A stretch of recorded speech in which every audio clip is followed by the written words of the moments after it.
A man in Winnipeg is hoping his freedom doesn't go up in smoke as he defies police and reopens the city's only medical marijuana dispensary. Cannabis activists showed their support after owner Glenn Price reopened his store, Your Medical Cannabis. He first opened the store at the beginning of the month and within a couple of weeks had more than 200 clients, all with medical marijuana prescriptions. But Glenn is not licensed to sell marijuana by Health Canada. So last week, Winnipeg police told him to stop. Let's go to Winnipeg right now. Glenn Price is standing by, joining us from our studios there. Good to have you on the program, and good morning to you. Good morning to you. Thank you for having me. So this is a bit of a standoff, Glenn, and I want to get your take on what's at stake for you here, why you're doing this. Why am I doing this? For the people of Winnipeg. There's some people in Winnipeg that can't stand up for themselves or refuse to stand up for themselves. So I'm here to stand up for them because of the stories that they've told me and touched me so dearly. I just can't stop helping people in Winnipeg now because they become like family to me already. Is the risk, Glenn, of getting arrested worth it to you?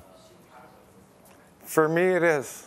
It's not the risk for me. It's just to help other people in Winnipeg. The stories that I've heard that have touched me so dearly, I just can't stop from helping people now. You are the first dispensary in Winnipeg, and how did that happen? How did you decide to take this on? How did I decide to take this on? Well, I started trying to get medical cannabis for myself through the federal government. And it took me over 3 months, and still I never got medicine through the federal government. So I got fed up with the way that they were trying to control this industry. And I got into it to help people fill out forms for the doctors properly so they didn't run into the same problems I did. And eventually it just grew. I found a doctor that was willing to sign medical cannabis for alternative needs. And after that, I've just heard stories from people ordering their medicine online, ordering something that they're supposed to get when they get it. They have no recourse.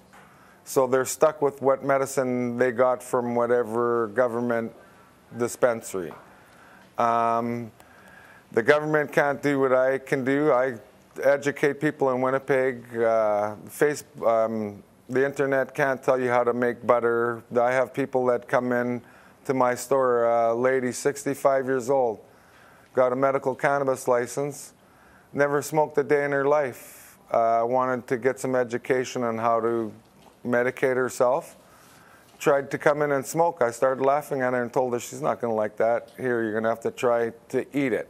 I give her a cookie.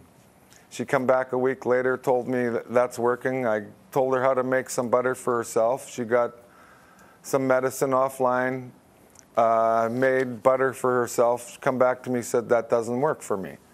I said, well, here, Mary, you've been coming to me for a while. I'll give you some butter that I use for myself.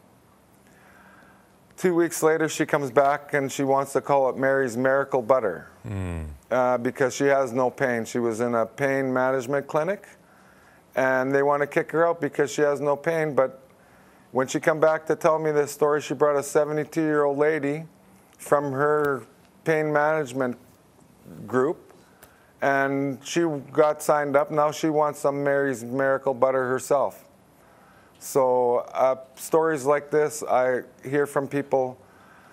The federal government is failing us as cannabis users. They failed me. They're failing people in Winnipeg because if they were doing such a good job, why would I have 225 patients in 13 days? Well, Glenn, we're going to be following this story. Thanks so much for coming on the program, though, and giving us your point of view on it. Thank you for having me. Glenn Price in Winnipeg.